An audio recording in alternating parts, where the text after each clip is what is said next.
तो दोस्तों, पिछले वीडियो में हम लोग बात कर रहे थे दुर्गा माता और महिषासुर की। उनका युद्ध हुआ और युद्ध में हराया गया महिषासुर को और विजयी प्राप्त की दुर्गा ने। ये बात कितनी सच है और कितनी झूठ है, तो आप लोगों को इस वीडियो के माध्यम से मालूम चल जाएगी। पिछले वीडियो आप लोगों ने नहीं देखा हो तो दुर्गा एंड वीडियो मैंने बना रखा हूँ, उसमें कुछ जानकारी जो है डाल रखी है, आप जाकर देखें। और दूसरा वीडियो में लेकर उपस्थित हुआ हूँ जिसमें कुछ और जानकारियां सटीक से बताई जाएगी, तो आप लोग ध्यानपूर्वक सुने। दोस्तों, काल्पनिक चीजों को हम मानते नहीं हैं, और मानना किसको चाहिए? क्या धर्मशास्त्रों को मानना चाहिए? हाँ, जो धर्मशास्त्र इतिहास में मैच करते हैं, इतिहास के साथ मैच करते हैं, जो इतिहास में लिखा होता है उसके साथ मैच होते हैं,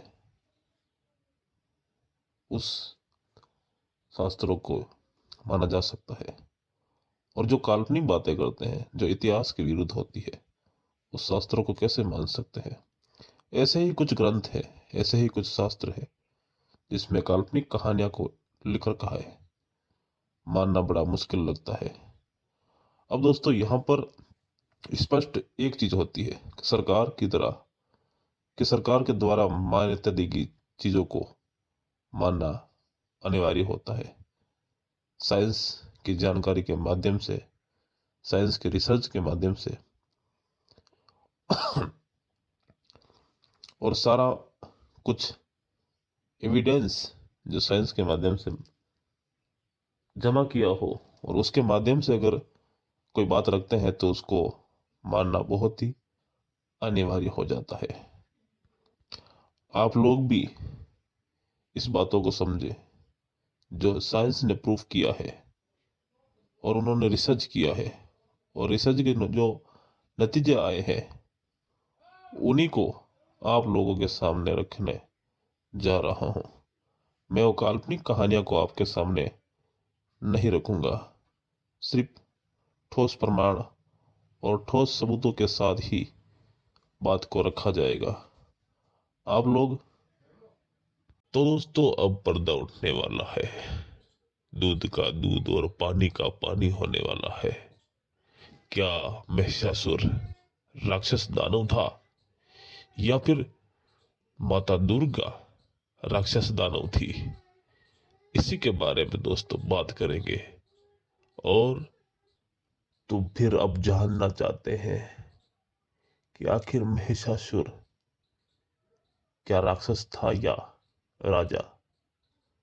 तो आपको बता दिया जाए कि महिषासुर राक्षस नहीं, दानव नहीं, वो एक राजा था। ये आर्यों के कारण आर्यों ने उनका नाम परिवर्तन कर दिया और नाम के साथ राक्षस लगा दिया, लोगों को बेवकूफ बनाने के लिए। और छल से उस महिषासुर राजा को हराया गया और फिर उनका वध किया गया।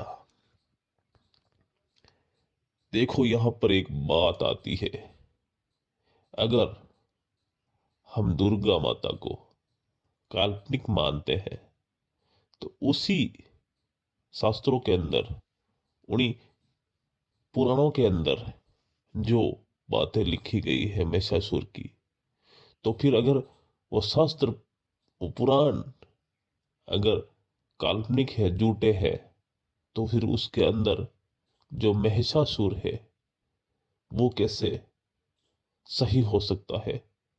वो अस्तित्व में कैसे हो सकता है? वो भी तो एक काल्पनिक किरदार है महिषासुर।